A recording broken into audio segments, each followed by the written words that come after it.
you finish your masters and you came back to Denmark because maybe you had better connections with the department and much Yeah. more contacts.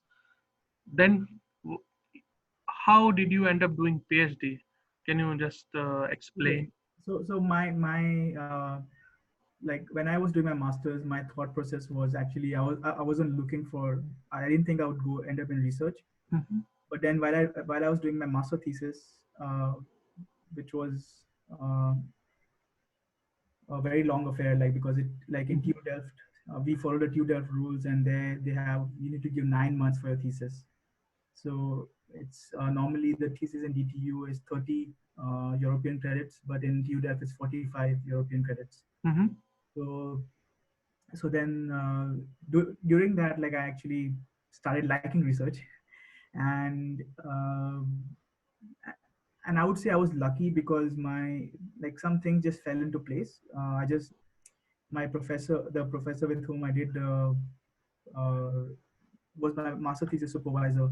He offered me a position, like he offered me a research assistant position at DTU Wind Energy, and I was literally employed right after I defended. So mhm. I defended on the last day of August, and then the next day, first day of September, I started working as a research assistant. So I was lucky in many aspects there. But then uh, like, so the goal was that I was doing this because research assistant is a temporary position. I was doing this in the point of view of finding a PhD in the end. So that was the end goal, and but that took some time because PhDs require like grant applications and funding, Mhm. and that definitely takes time. So until then, it took more 1.5 years until they could open up a position, but it was a public position as well. So I had to also compete with others from other places. I had to apply, I had to give interviews. Yeah. So So, what I understand is that one of the thing I understand, because Denmark is leader in wind energy, so DTU Wind Energy is a well-funded department. There's no lack of funding. But another thing is very important is that another thing is another thing very important is that you you have to do master thesis very seriously, yeah, because master thesis, how you do your master thesis make and break your opportunity, because the professor you are working with, he look at you how you are performing in your thesis, and yeah, that really changes your future. Because if he likes the way you are working in your thesis, then he offers you on the spot kind of like research assistant, and yeah. then you keep working, then he can offer you PhD position. Yeah, exactly. I would say your analysis is very spot on right there. I think, first of all, to apply for a PhD in Denmark, you need, or I think in Europe, like you need this minimum grade, which is in Denmark, it's 10 out of the grading system, where 12 is the highest. Mhm. Uh, and but the second thing is you also require some work experience in the sense that whatever position you're applying for, the work experience, whatever you have done before, like whatever research you did before, or even if you had worked at a job in the industry, that should align with your position in your PhD. Because the PhD position in Denmark, as you very well know, it's just 3 years, right? So it's you don't have time. It's the, like time flies literally, and you have to start performing from day one. So you need to know your topic in some way or the other. So you are almost 6 months in your PhD, No, I'm 1 year through my 1 year PhD. almost. So how's different PhD than doing your research assistant position? What is the basic difference Okay. between research assistant and PhD position? So as a research assistant in DTU Wind, we get like many commercial projects. So I was working a lot with some commercial projects and stuff, and I was working on designing wind turbines essentially. And as a research assistant, you are given tasks. You don't need to come up with your own tasks. Mm-hmm. And so it's like anywhere in the industry. I mean, you're given tasks and you need to find solutions to those tasks. And I would say uh, and because you are working in a team, there are like other people who can help you out, and it would be like whereas in a PhD you are the boss of your own project, so you have to manage the time, you have to figure out what to do next. So PhD is more independent research, whereas research assistant is, I would say, uh, it's like a job. Yeah. I think one of the thing is that which is important is PhD is there's something called PhD plan which you Exactly. don't do in a research assistant because PhD is a 3-year project in DTU and in other Danish universities, but there's also milestones where we have to achieve every six Exactly. months. So you have to like you have to basically formulate the project. You have to divide what you're going to do when. So you need to know at the beginning of your project what exactly you're going to do in the 3 years. That's the major difference, and you need to come up with it in a way, right? With the help of your supervisors, of course, but it's your project in the end. It's not their project. So yeah, that's how it ends up. And how international is the work environment? Does everybody speak English, and do you still have some challenges because Denmark people speak Danish? So, what So is the work environment here? so the wind energy industry in Denmark as well as in DTU Wind is very international. Hmm. They're, I would say they're way more internationals than Danes in some sense. And so people mostly speak English, but of course the Danes would love if you can speak Danish with them. Yeah, I would say that's pretty much. I totally agree because DTU is competing with a lot of international universities across the world.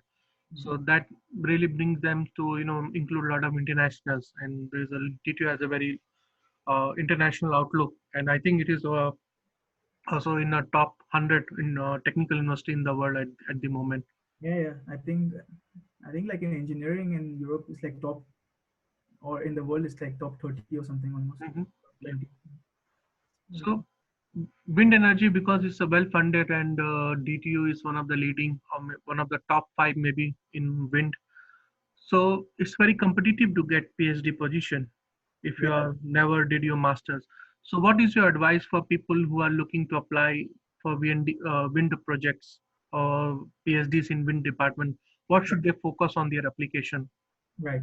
So, uh, yeah, first of all, it is very competitive because I already knew the people who were hiring and stuff. I could find out that just for my position, there were around like between 150 to 200 applications. How many?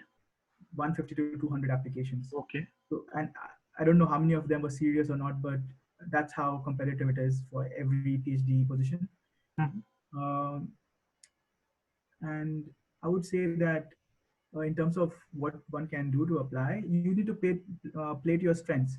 So you look at the position and you need to assess whether you have the skills required to do that. As I said, a PhD in DTU, in Europe in general, but more so in Denmark, is it's a job. It's a job interview. Mm-hmm. So you need to approach it with that mindset, I think. So when you make your motivation letter and your CV, highlight those points which really make you stand out in terms of with respect to the position advertised.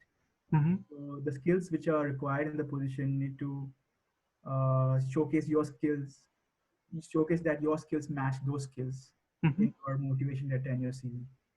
And after that, once you get shortlisted for the interview, then they ask for, most of the time they ask for a presentation of your master thesis. Mm-hmm.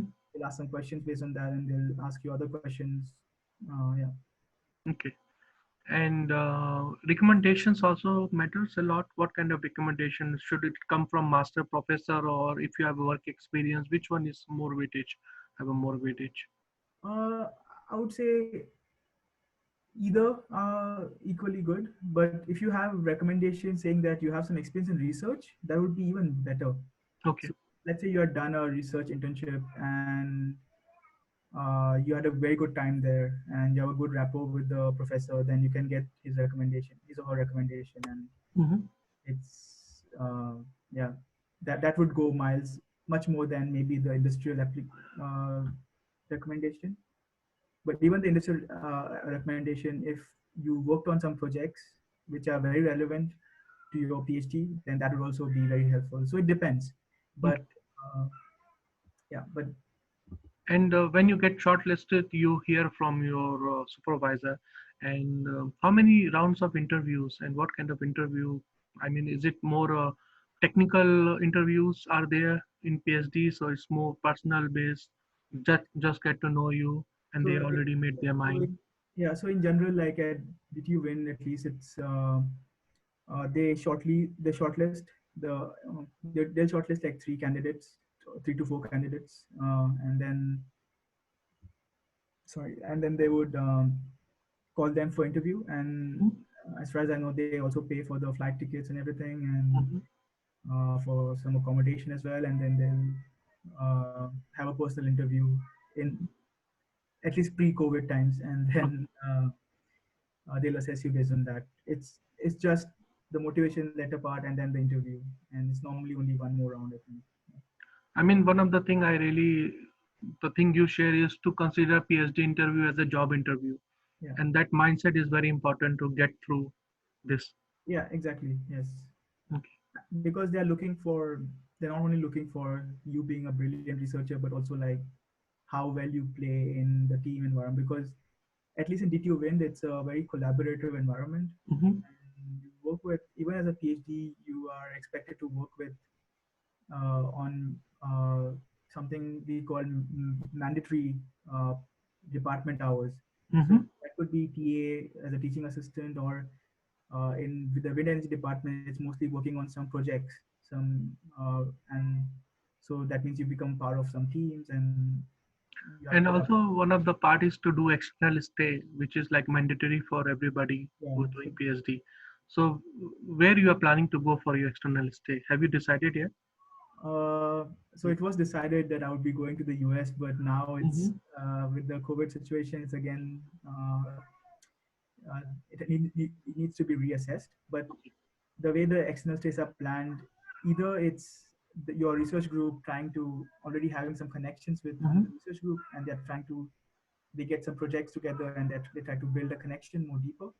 Or secondly, it can be that if it's something very new, your section your research group is starting, it's a very new PhD, then it's up to you sometimes to just find that person you can start an external, or go to an external stay with.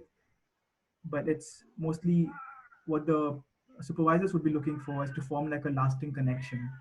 So once you go there on an external stay, they would like the collaboration to continue. I think that's what they look for. Okay.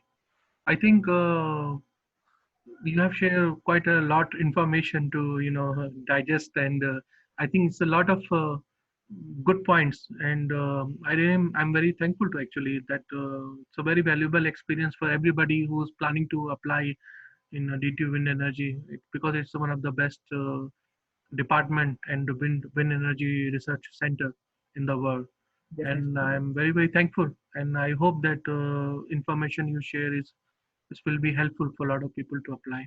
I hope so too. Yeah, Thanks, Jyoti, for having me. Yeah. thank you.